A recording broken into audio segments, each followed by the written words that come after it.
Fall quarter 2016.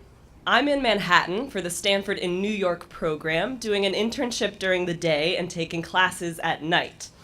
One of the classes that I take focuses on the changing cultural audience of New York City. The guy who teaches it is the CEO of a marketing firm whose clients include the Met and the National Gallery of Art.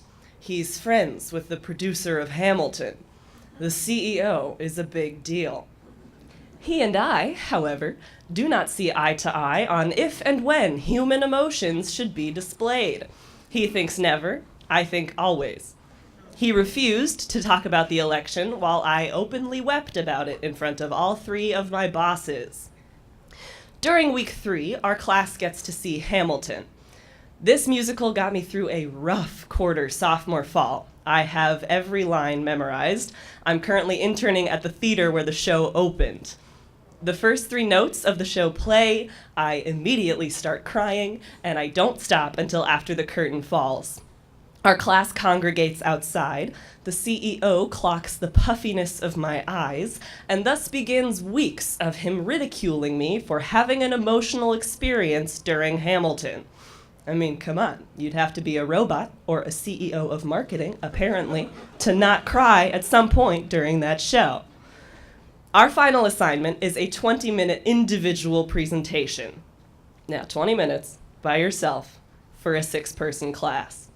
Nothing we prepare matters, I figure, because the CEO is going to tear it all down anyway. I've watched him do it for 10 weeks. I go into the presentation without having practiced the thing once. Like, not even a little bit. I stand up, the nerves kick in, and I ramble about how great this museum is. 10 minutes in, my palms are shaking, my palms are sweating, my voice is shaking, and the CEO interrupts me to ask, "What is your thesis?" A good question.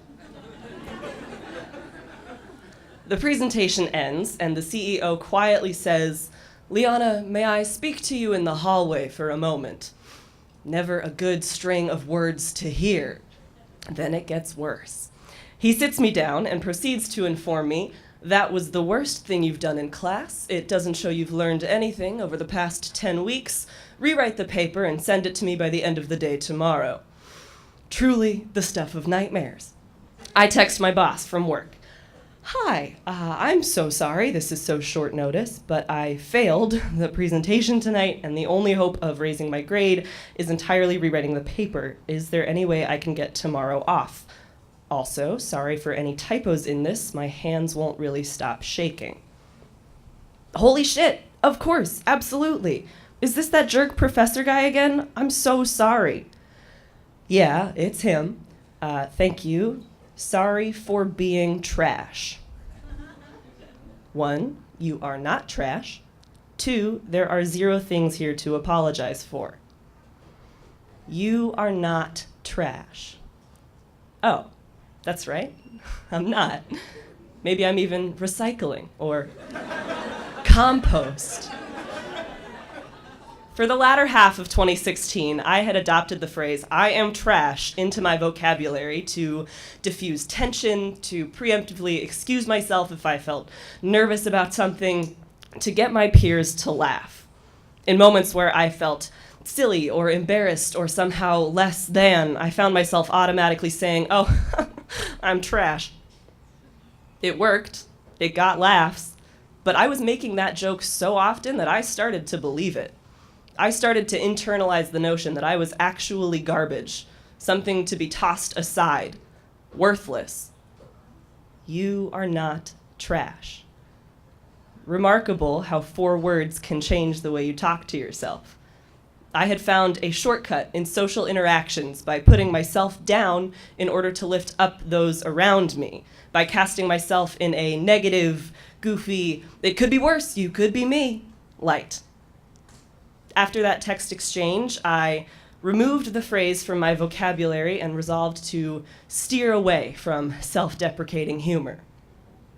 This, it turns out, is really freaking hard.